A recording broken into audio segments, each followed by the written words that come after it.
नमस्कार, आप देख रहे हैं पद्मेश 24/7 कृष्णा संडे के साथ। न्यूज बुलेटिन की शुरुआत करते हैं हेडलाइन से।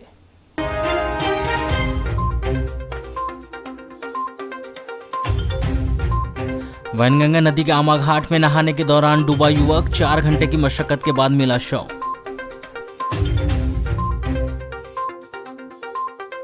डबल मनी मामले पर प्रशासन के लोगों से अपील, 10 दिनों के भीतर पैसा वापसी के लिए दे जानकारी।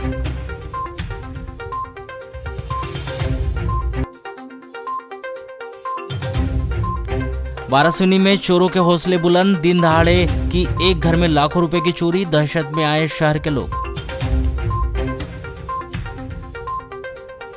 जैन दीक्षा लेने के लिए जयपुर रवाना हुए शुराना परिवार के 3 सदस्य, जिले के 400 लोग होंगे दीक्षा समारोह में शामिल।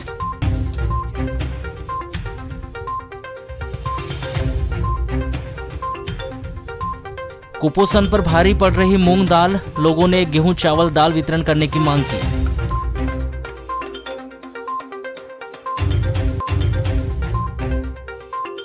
कलेक्ट्रेट कार्यालय की सुरक्षा पर उठे सवाल, खनिज शाखा में खड़े जब्त ट्रैक्टर से चोरी हुई रेत।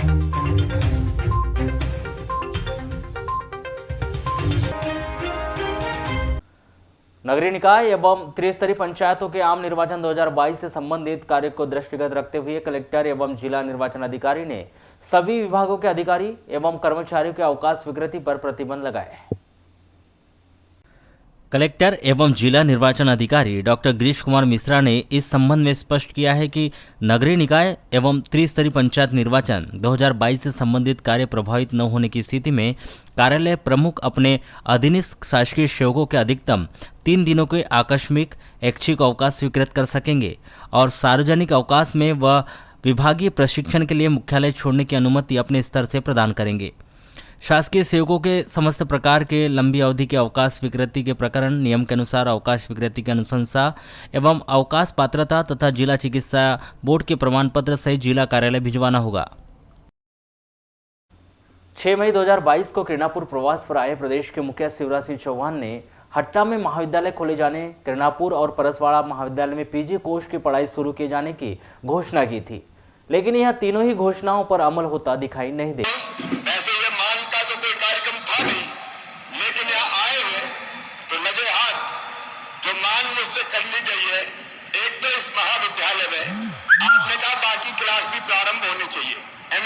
एमए वगैरह के तो महाविद्यालय में इस साल अभी केवल ग्रेजुएशन है।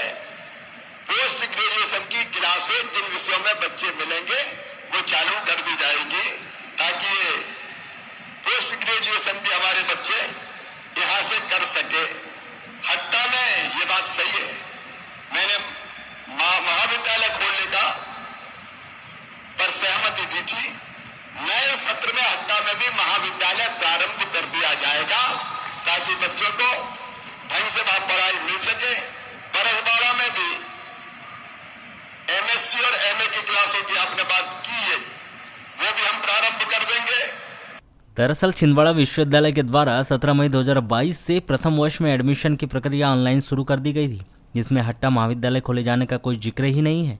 यही नहीं, निकट भविष्य में किरणापुर और परसवाड़ा महाविद्यालय में पीजी कोर्स, एमएससी और एमए की पढ़ाई शुरू किए जाने पर भी कोई आदेश नहीं आया है। आपको बता दें कि इस विषय पर हमने बीते दिनों से हट्टा के लोगों से भी चर्चा की थी। इस दौरान लोगों ने 2 टूक शब्दों में कह दिया था कि प्रदेश शासन बीते कई वर्षों से महाविद्यालय खोलने की घोषणा कर रही है, जो इस बार भी पूरी होती दिखाई नहीं दे रही। 17 मई को जैसे ही 12वीं पास हो चुके छात्रों ने फर्स्ट ईयर में प्रवेश का फॉर्म ऑनलाइन भरना चाहा और हट्टा महाविद्यालय की खोज लिस्ट में की तो उन्हें हट्टा महाविद्यालय का नाम कोई कॉलेज दिखाई नहीं दिया, तो हट्टा क्षेत्र के छात्रों को बहुत अधिक निराशा हुई।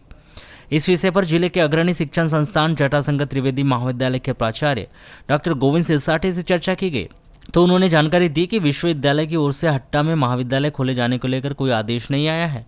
इसी तरह आगामी दिनों में पीजी क्लास के एडमिशन स्टार्ट होने हैं, इसके लिए भी उनके पास किरणापुर और परसवाड़ा महाविद्यालय में एमएससी और एमए शुरू किए जाने का कोई आदेश नहीं आया है।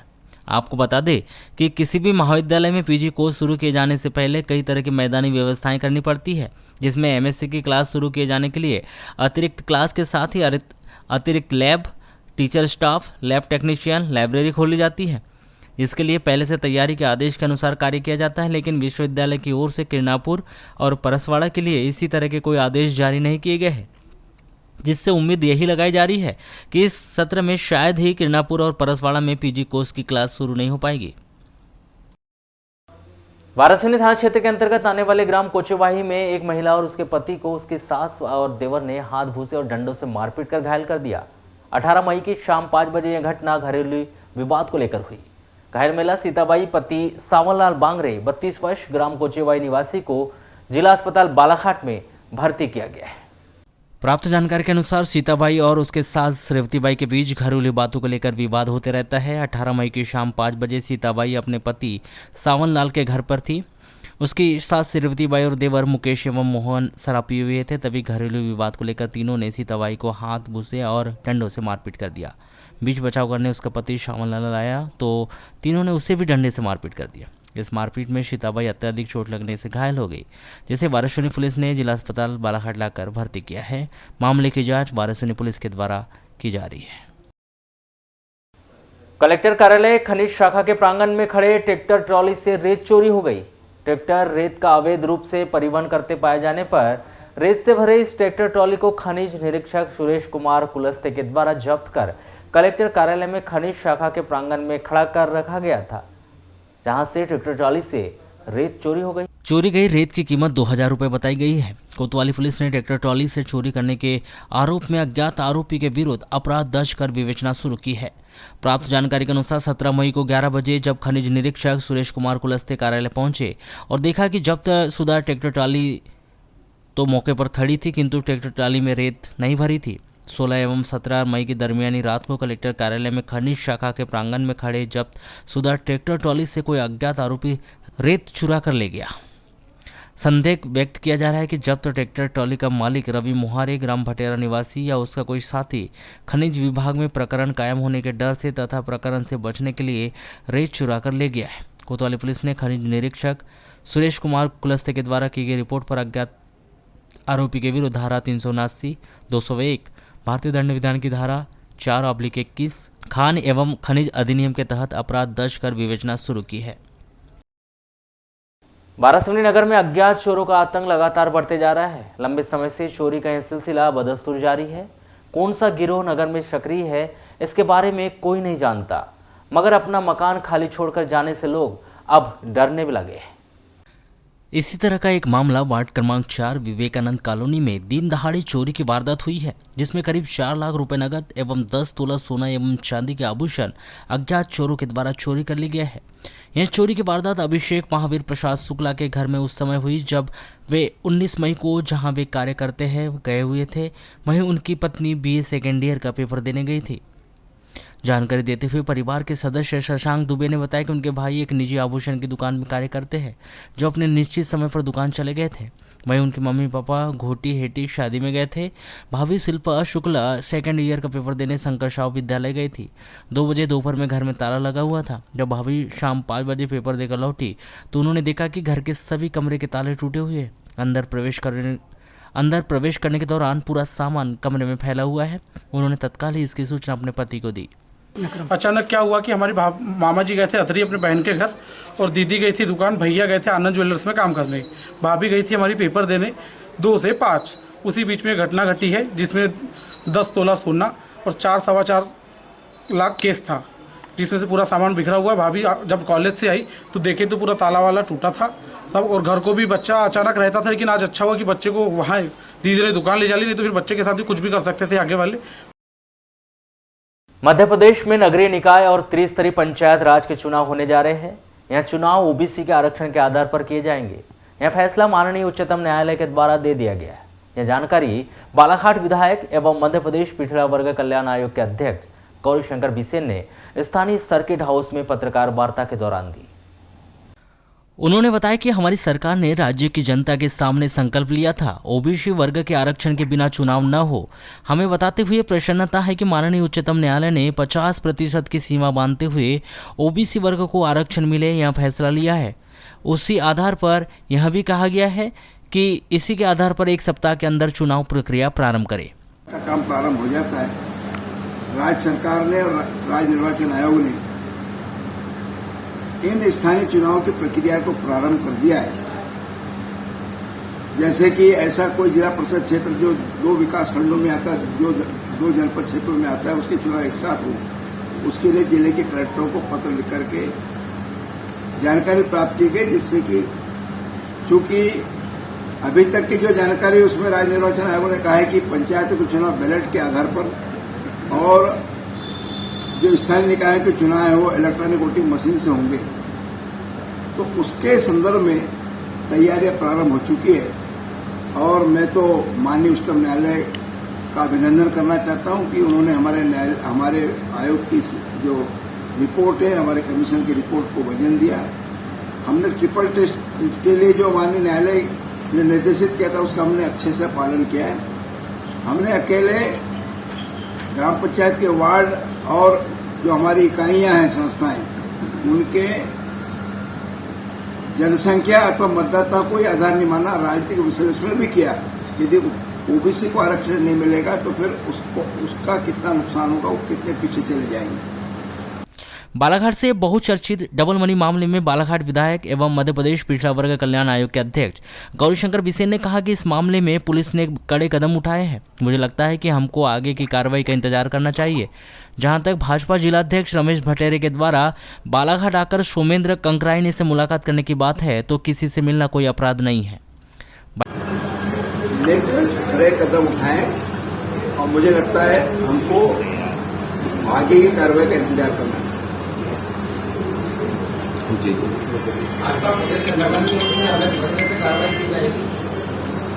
मिलने गए थे किसी से मिलना कोई अपराध हुई किसी से मिलने जाया जा सकता ऐसा नहीं उनके गाँव में रहता है। मैं आपके आरोप से सहमत नहीं हूँ। ये जो डबल मनी वाला जो 10 करोड़ रुपया पुलिस ने बरामद किया, उसके डिटेल्स आपको दिए, तो कोई ना कोई प्रमाणिकता के बाद ही तो पुलिस कार्रवाई कर मतलब गलत है ये जो काम हुआ है। ऐसे काम को अच्छा कौन कर रहे हैं? पुलिस वाले भी जानकारी दे रहा है 10 करोड़ कैसे होगा? नहीं, मैं नहीं पूछा था। तो पता चला कि 5 करोड़ 1 लाख फलाना ऐसा है। राहुल में मैंने रमेश भट्टाचार्य जी को भी बोला था कि मेरे 7 साल से वो व्यक्ति वहाँ काम कर रहा है, उसने लांजी की अर्थव्यवस्था को सुधार दिया था। हर घर में वहाँ गाड़ियां मिलेगी आपको, कोई 20 लाख सुधार दिया था, बिल्कुल सुधार दिया। हाँ भाव, वहाँ की जो जनता है राष्ट्रपति पुरस्कार के लिए क्यों नहीं आप लोग वो करते हो? वहाँ इसका जब गवर्नर हुआ है, बैंक जो है वो 10 साल में पैसा डबल नहीं कर पा रही है, वो 6 महीने में डबल करके दे रहा है। ये मैंने रमेश भट्टाचार्य जी को उस समय बोला था। आपने दुनिया में ऐसे कई चिटफंड देखे, उनका अंतिम नतीजा ऐसी। वहाँ की जनता भाव ये कहती है कि सरकार के द्वारा जो है रोजगार नहीं दिया गया, कुछ नहीं किया गया, हम लोग की तरफ देखा नहीं गया, और जो सोमेश जी है उनके द्वारा कौन सा गुनाह कर रहा है इस टाइप की। क्या करते मेरा आशय नहीं। शहर के मेन रोड स्थित सुराना ज्वेलर्स के संचालक राकेश सुराना, उनकी पत्नी लीना सुराना और 11 वर्षीय पुत्र अमय सुराना 22 मई को राजस्थान के जयपुर में जैन दीक्षा लेने के लिए 19 मई की सुबह बालाघाट से रवाना हो गए। आपको बता दें कि एक सम्राट परिवार और उच्च शिक्षित पत्नी और एक होनहार पुत्र के साथ सांसारिक जीवन को त्याग कर सुराना परिवार के युवा 40 वर्षीय मुमुक्षु राकेश सुराना, 36 वर्षीय पत्नी मुमुक्षु लीना सुराना और 11 वर्षीय अमय सुराना तीनों एक साथ संयम और अध्यात्म के पथ पर वैराग्य जीवन जीने की ओर चल पड़े। 22 मई को अध्यात्म योगी महेंद्र सागर जी महाराज से प्रेरित होकर जयपुर में जैन भगवती दीक्षा ग्रहण की जा रही है। तीनों मुमुक्षुगण गुरुवार की अलसुबह दीक्षा ग्रहण करने के लिए जयपुर के लिए धनराज कॉम्प्लेक्स स्थित निज निवास से रवाना हुए। इन्हें विदाई देने के लिए नगर का जैन सकल समाज के लोग बड़ी संख्या में पहुंचे और आत्मीय भाव के साथ जैन भगवती दीक्षा लेने के लिए विदाई दी। जयपुर में 3 दिवसीय कार्यक्रम 20 मई से प्रारंभ हो रहा है, जिसमें अध्यात्म योगी महेंद्र सागर जी महाराज के सानिध्य में इनके द्वारा जैन भगवती दीक्षा ली जाएगी। इसमें खास बात यह है कि बालाघाट जिले से पहली बार 11 वर्षीय बालक अमय सुराना जैन मुनि की दीक्षा ले रहे हैं। इस अविस्मरणीय पल के साक्षी बनने बालाघाट जिले से करीब 4 सैकड़ा लोग जयपुर के लिए जा रहे हैं। अभी तक करीब 2 सैकड़ा लोग रवाना हो चुके हैं। इस उपलक्ष्य में बालाघाट से जैन समाज के द्वारा दीक्षार्थी परिवार के अभिनंदन के लिए संयम शौर्य उत्सव का आयोजन 16 मई से किया गया था। इस दौरान विविध कार्यक्रम आयोजित किए गए थे। वहीं 17 मई को शुभ नगर में भव्य बरसीदान व घोड़ा भी निकाला गया था। किरणापुर लांजी डबल मनी मामले में जिला प्रशासन ने मास्टर स्ट्रोक खेलते हुए 10 दिनों के भीतर ही सभी जमाकर्ताओं से अपील की है कि वे पैसे जमा करने की जानकारी दे दें, जिससे उनके पैसे वापस करने की प्रक्रिया शुरू करवाई जा सके। जिला प्रशासन ने आम जन से अपील की है कि वह चिट फंड कंपनियों में राशि निवेश न करे और कम समय में राशि दोगुनी करने या अधिक लाभ देने के संबंधी प्रलोभन में न आए। किरणापुर लांजी प्रकरण में जिन लोगों के द्वारा राशि जमा की गई है उनके राशि उन्हें वापस दिलाई जाएगी।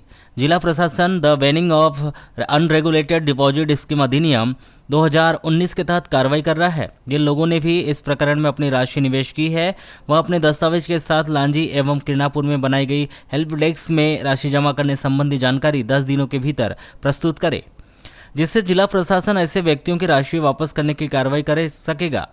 लांजी हेल्प डेस्क में बीपी गोस्वामी मोबाइल नंबर 9424766082 को एवं किरणापुर में राम शंकर पटेल मोबाइल नंबर 8305914244 पर आम जन रुपयों निवेश करने संबंधी दस्तावेजों के साथ जानकारी दे सकते हैं। थाना किरणापुर और लांजी में banning of unregulated deposit scheme के तहत प्रकरण पंजीबद्ध किए गए हैं, जहां से 10 करोड़ से अधिक की कैश की जब्ती की गई है। इन स्कीमों में निवेशकों से अपील है, बालाघाट पुलिस की अपील है कि यदि आपने इसमें निवेश किया है तो अगले 10 दिनों के अंदर हम लोग जो हेल्प डेस्क अभी संचालित कर रहे हैं थाना किरणापुर, थाना लांजी, एसडीएम कार्यालय किरणापुर, एसडीएम कार्यालय लांजी, कलेक्ट्रेट और एसपी ऑफिस में, इन हेल्प डेस्क में अपनी बेसिक जानकारी के साथ पहुंचे और अपने निवेश की जानकारी दें। बेसिक जानकारी में आपका आवेदन, कहाँ पे आपने निवेश किया है, आपका पहचान पत्र और निवेश का अमाउंट और उसका कोई प्रमाण, जिससे पता चल सके कि आपने इस व्यक्ति के पास इतने रुपए लगाए थे। इन सभी जानकारियों के साथ अगले 10 दिनों के अंदर आपसे निवेदन है कि आप इन जगहों पर हेल्प डेस्क पे पहुंचे, आपकी जानकारी दें, ताकि इन जानकारी को संकलित कर आपके निवेश किया हुआ पैसा हम आपको वापस दिला सके। बालाघाट पुलिस आपको आश्वस्त करती है कि इन फ्रॉड स्कीम्स में जिन लोगों ने पैसा लगाया है उन सभी का पैसा वापस दिलाने का पूरा प्रयास किया जाएगा। और आपसे फिर अपील करते हैं कि कृपया इस तरह की पॉन्जी स्कीम्स में पैसा लगाने से बचें। BUDS एक्ट में थाना लांजी और किरणापुर में अपराध पंजीबद्ध किए गए हैं। पुलिस की टीम ने 10 करोड़ के आसपास की राशि भी जब्त की है। जिन निवेशकों ने इन स्कीम्स में पैसा लगाया है, हम उनके लिए दोनों थानों में, एसडीएम ऑफिस में, कलेक्टर और एसपी ऑफिस में हेल्प डेस्क खोल रहे हैं, जिसमें निवेशक अपनी बेसिक जानकारी के साथ आए अगले 10 दिन में और बेसिक जानकारी साझा करें, जिससे हमें ये मदद मिल सके कि हम आपको शासन प्रशासन पूरी तरह से प्रतिबद्ध है कि हम आपको पैसे दिला पाएं। और हमारा ये प्रयास रहेगा। साथ ही साथ सभी निवेशकों से अपील भी रहेगी कि इस तरह से कि किसी भी स्कीम्स में निवेश करने से बचें। शहर के वार्ड नंबर 32 नर्मदा नगर निवासी सुरेंद्र चौधरी के इकलौते पुत्र 18 वर्षीय बालक अनिमेश चौधरी की वैनगंगा नदी के आमा घाट में डूबने से मौत हो गई, जिसका 4 घंटे की कड़ी मशक्कत के बाद एसडीआरएफ और होमगार्ड की टीम ने नदी से शव निकाला है। जानकारी के अनुसार गुरुवार की दोपहर में करीब 12 बजे नर्मदा नगर निवासी अनिमेश चौधरी अपने दोस्तों के साथ वैनगंगा नदी के आमा घाट में नहाने के लिए गया था। नहाने के दौरान गहरे पानी में जाने से अनिमेश डूब गया था, जिसकी तत्काल ही सूचना साथ में गए दोनों दोस्तों के द्वारा परिवार के लोगों और कोतवाली पुलिस को दी, जिस पर कोतवाली पुलिस एवं होमगार्ड एसडीआरएफ टीम के द्वारा पहुंचकर रेस्क्यू ऑपरेशन का 4 घंटे की मशक्कत के बाद बालक के शव को नदी से निकाला गया। प्राप्त जानकारी के अनुसार अनिमेश चौधरी अपने परिवार का इकलौता पुत्र है। परिवार में इनकी एक छोटी बहन भी है। अनिमेश पीजी कॉलेज में बीएससी प्रथम वर्ष का छात्र था तथा इसके द्वारा हाल ही में नीट की परीक्षा भी दी गई थी। यह दोपहर में अपने 2 दोस्तों के साथ दोस्त मयूर की स्कूटी में बैठकर नदी में नहाने गए थे। इस दौरान उनके साथ मयूर शरणागत उम्र 17 वर्ष निवासी मोतीनगर और अंशुल बघेल उम्र 16 वर्ष साथ में था। अनिमेश नहाते नहाते गहरे पानी में चला गया था। घटना की सूचना लगते ही कोतवाली थाना प्रभारी कमल सिंह गहलोत अपने स्टाफ के साथ मौके पर पहुंचे।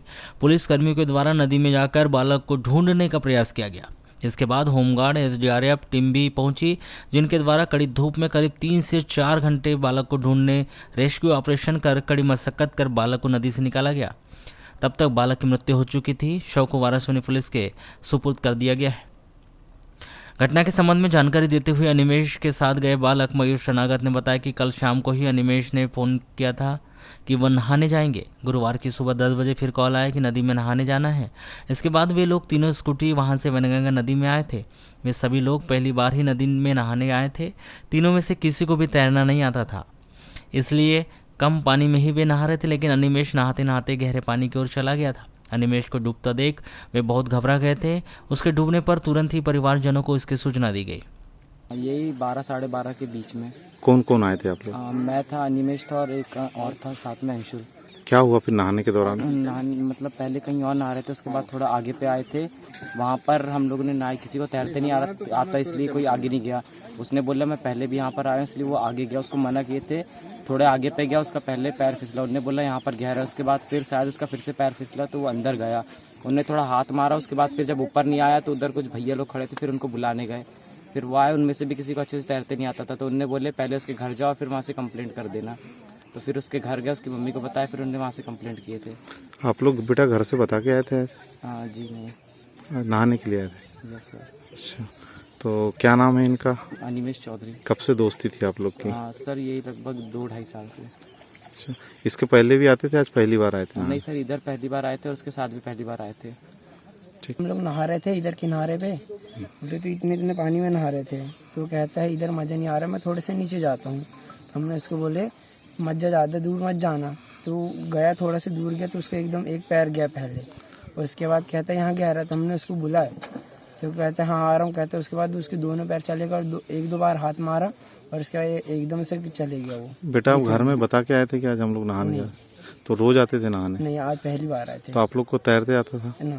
तो इतने दूर क्यों पहुंच गया आज नहाने के लिए? वही बोल रहा था कि मैं यहाँ एक बार आ चुका हूँ करके, तो उसने यहाँ लेके आया था। अच्छा, कितने बजे की घटना होगी ये सर 12:45 से कुछ। तो आप लोग नहाने कितने बजे आए थे? 12 के बीच में। घर से कितने बजे निकले? घर से कितने बजे निकले थे आप लोग? 12 बजे। तो घर में क्या बता के निकले थे आप लोग? घर में कोई नहीं था, हम दो ही थे। इसका कॉल कल शाम को भी आया था, इसको कॉल की नहाने जाएंगे करके। हमने मना कर दिए थे इसको। फिर आज सुबह आया तो फिर हम इसके घर गए थे। तो घर में कुछ तो बताया होगा कहाँ जा रहे हैं, नहीं जा रहे? कुछ नहीं बताया।